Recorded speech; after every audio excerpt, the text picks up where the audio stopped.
ہو سکتے ہیں، لیکن کوئی آدمی ایسا نہ ہو کہ وہ صرف اور صرف یہ چاہتا ہے کہ مجھے گوشت مل جائے۔ عید کے دن بہت سارے لوگ ایسے ہوتے ہیں کہ ان کا عقیدہ کفر تک پہنچا ہوا ہوتا ہے،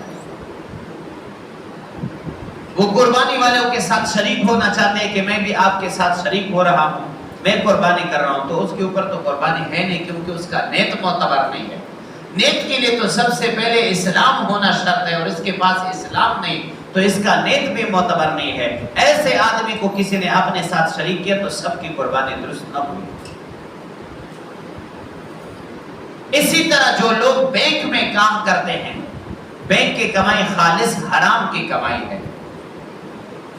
تو اس کے علاوہ اس کا کوئی دوسرا کام نہیں، کوئی کام دھندا نہیں، کسی پیسے کمانے کا کوئی دوسرا ذریعہ نہیں، بس ایک ہی ذریعہ ہے، بینک سے پیسے لاتے اور اسی کو کھاتے، اسی سے پیتے، اسی سے پہنتے، تو یہ سراسر حرام ہے۔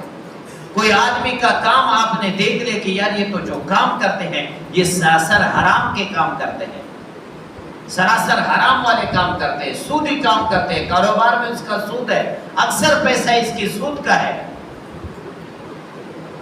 تو اس آدمی کی قربانی درست نہیں، اور اس کے ساتھ جتنے شریک ہیں ان کی بھی قربانی درست نہیں۔ ہاں ایک آدمی کا اکثر پیسہ آپ کو لگتا ہے کہ اس کا اکثر پیسہ تو حلال ہے،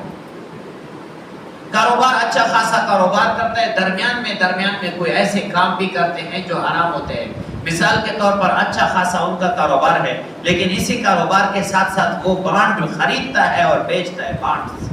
بینک سے خریدتے ہیں اور بانڈز بیچتے ہیں، خریدتے ہیں بانڈز، تو بینک سے بانڈز خریدنا یہ تو سود ہی ہے، تو درمیان میں وہ سود کا کام ہی کرتے ہیں، تو اب ہم دیکھیں گے کہ اس کا حلال کاروبار زیادہ ہے یا حرام زیادہ ہے۔ اگر اس کا حرام کاروبار زیادہ ہے تو اس کو قربانی میں اپنے ساتھ شریک نہ کرے۔ ہاں اگر اس کا حلال کاروبار زیادہ ہے اور ہمیں یہ لگتا ہے کہ ہمیں جو پیسے دے رہے قربانی میں کے لیے تو وہ حلال پیسے میں سے دے رہے تو اس کی قربانی درست ہے۔ قربانی کے لیے ہم جو جانور خریدتے ہیں تو اس جانور میں بھی یہ شرط ہے کہ ہم ایسے جانور کو خریدیں کہ اس میں کسی قسم کا عیب نہ ہو۔ اگر جانور معیوب ہے اور اس کے اندر عیب ہے تو ایسے جانور کو ہم قربانی کے لیے نہ خریدیں۔ عیب کہاں تک معاف ہے اور کون سا عیب معاف نہیں؟ مثال کے طور پر کان اس کے ہیں، کان تیسرا حصہ کان کا کٹ گیا ہے، 3 انگلیوں کے برابر اس کے کان ہے، 1 انگلی کے برابر اس سے کان کٹ گیا ہے اور 2 انگلیوں کے برابر اس کا کان رہ گیا ہے تو اس کی قربانی درست نہیں۔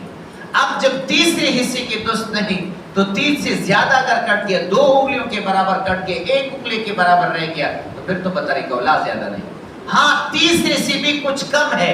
3 انگلیوں کے برابر اس کے کان ہے اور آدھی انگلی کے برابر اس کا کان کٹ چکا ہے تو ہم کہتے ہیں اس کی قربانی درست ہے۔ کسی جانور کے کان 3 حصوں پر تقسیم کرو، اگر تیسرا حصہ مکمل کٹ چکا ہے تو اس کی قربانی درست نہیں، اگر تیسرے سے بھی کم کٹا ہے تو ان کی قربانی درست ہے۔ اسی طرح ایک جانور ہے، بکری کے 2 تن ہے، 1 تن خراب ہو چکا ہے، ضائع ہے، اور دوسرا تن اس کا بالکل صحیح ہے تو اس کی قربانی درست نہیں۔ اکثر کان